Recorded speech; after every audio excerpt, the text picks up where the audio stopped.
In this video, we're going to continue our introduction to limits and explore in particular infinite limits, and also an important example of a limit that fails to exist in every conceivable way.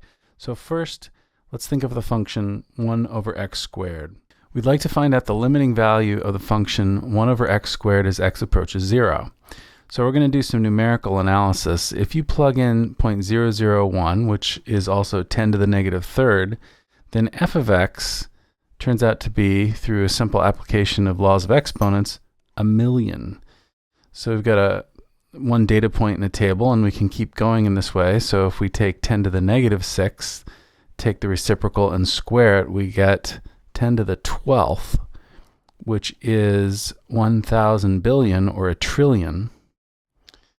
And we can get closer to 0, 10 to the negative 9, reciprocate and squared. Now we're talking a large number. This is 1 billion squared, or 1,000,000 trillion. And because the function f is even, if you come into 0 from the left side, you're going to get the same function values. So what's going on here is, as the argument x approaches 0, the function value essentially explodes. It grows without bound. And this is pretty obvious when you graph the function 1 over x squared. As you select arguments that approach 0, the function value grows without bound. And so what do we make of this situation? Officially, this limit does not exist. There's no number the values get closer and closer to. But the way in which it fails to exist is so well defined that we usually say the limit is infinite, or it equals infinity. And we'll use this notation even where we'll say the limit as x approaches 0 of f of x equals infinity. This is very dangerous. This is not a good use of the equal sign. Infinity is not a number. This isn't literally something equals something in the sense that you know equals by. It's really just a way of describing the particular way the limit fails to exist. So the way to really think of this notation is, as the argument x gets closer and closer to the number a, the function value f of x grows larger without bound. So there's no stopping it. And that's really what you want to think of when you see this notation. Now, there is in fact a technical definition of an infinite limit, and it looks a lot like the technical definition of the usual limit. And it's the same case where we don't need to know this definition necessarily to be able to apply it, but it's good to know there is a real definition under the hood. So here's some variations. Here's the function 1 over x. If we plot this familiar reciprocal function, it looks like this.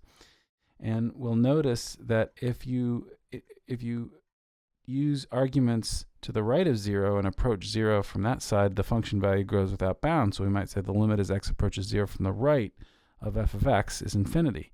But if you approach from the left, the function value drops out of sight. It decreases without bound.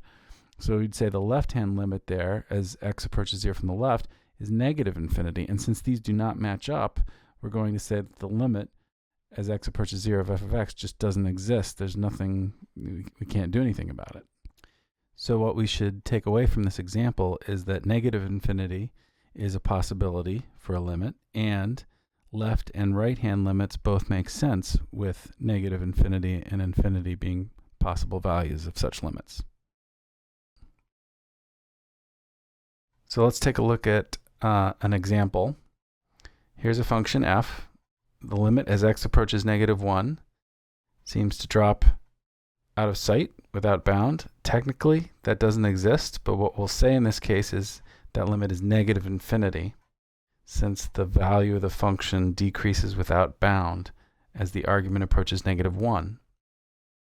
The limit as x approaches 3, different story here, because depending on which side of 3 you approach, you get a different outcome. You either get infinity from the left or negative infinity from the right. So in this case, we're just going to have to say the limit does not exist.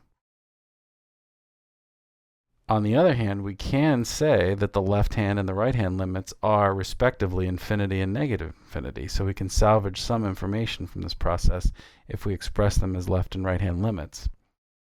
And finally, let's just practice good old-fashioned limits, what we might call finite limits. The limit as x approaches 6 is pretty clearly from the graph 2. And if we want the limit at 8, we can only come in from the left. There's no part of the domain to the right of 8, so we'll have to look at the left-hand limit if we want to look at that limit at all. And the limit as x approaches 8 from the left appears to be 1. So what we want to do now is examine a limit that really fails to exist. And the example is going to be the function sine of 1 over x. So here's a graph of sine of 1 over x. We've used computer software to plot this graph. It looks a little funny near the origin, and we'll see in a moment why it does look funny, and we should not trust this graph near the origin. So we're going to superimpose a red rectangle over this, which is a little convenient anyway because we know that all the action for a limit occurs right next to the axis. So we really should suspect what's going on next to the axis anyway. What we need to do is pull apart what's going on with an accordion zoom. So that's what we'll do. And the funny thing about this function is the more we pull it apart with an accordion zoom, the more interesting it gets. And in fact, after you've zoomed in quite a bit, you start wondering if there's a limit at all. And in fact, it is the case that there is no limit at all. It does not settle down to any particular value. It keeps violently oscillating faster and faster as you approach 0. So there's no left-hand limit, there's no right-hand limit. This limit, as x approaches 0, fails to exist completely. So let's review some trigonometry and try to understand why this limit is so poorly behaved near the origin. So poorly behaved, in fact, that the limit from the right and the left both fail to exist. What you have in this picture is on the left-hand side, we have the coordinate axes, the x and y axes, and we're going to watch what happens as x goes from 1 to 0. So we're approaching 0 from the right, and we've already seen that the limit as x approaches 0 from the right of 1 over x is infinity. So what we're going to do on the right side is we're going to look at the unit circle, and we are going to draw a picture of an angle 1 over x. And we'll notice that as x approaches 0 from the right, 1 over x is going to get large. And that means that the angle is going to start growing faster and faster as x approaches 0. What we have in the red dashed line is the value of sine. If it dips below the x-axis, it's negative.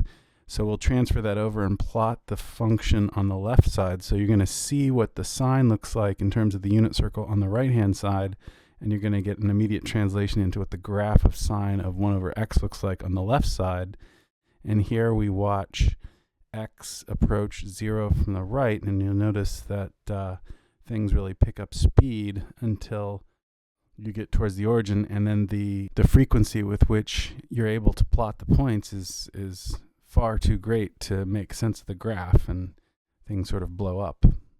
This is exactly why the computer software had such a hard time giving a reasonable graph near the origin, because it's just acting too erratically. So we're going to end considering a rather philosophical question: when does a limit exist? So our first kind of limit that we studied, where the values got closer and closer to some number, we might call these examples of finite limits. And we've seen now examples of limits where maybe the left and right hand limits don't match up, or there's violently oscillatory behavior. In this case, the limits don't exist. And it's pretty clear that in the first case, we want to think of these as being limits that exist, and obviously in the second case, they don't exist. And now we consider the so-called infinite limits. These are the limits that either grow without bound or they decrease without bound. And the question is, which of these batches do you want to throw these infinite limits into? Do you want to say they exist or they don't exist? And the answer to this question might seem like a cop-out, but it depends on the meaning of exist. This isn't meant to be some Zen-like puzzle. It really depends on the context. So Does your textbook author insist that a limit must obey the definition we used originally for finite limits? Maybe such an author doesn't want these to be considered as being existent limits. But there's something cognitively satisfying about saying the limit exists. Hey, it equals infinity. So sometimes in a discussion, you want to throw that into the batch of limits that actually do exist. So it really depends. You need to know what your textbook author, what your teacher, what the other members of your group in your discussions, you have to find out what the meaning is to make sure that you answer any kind of question about this correctly.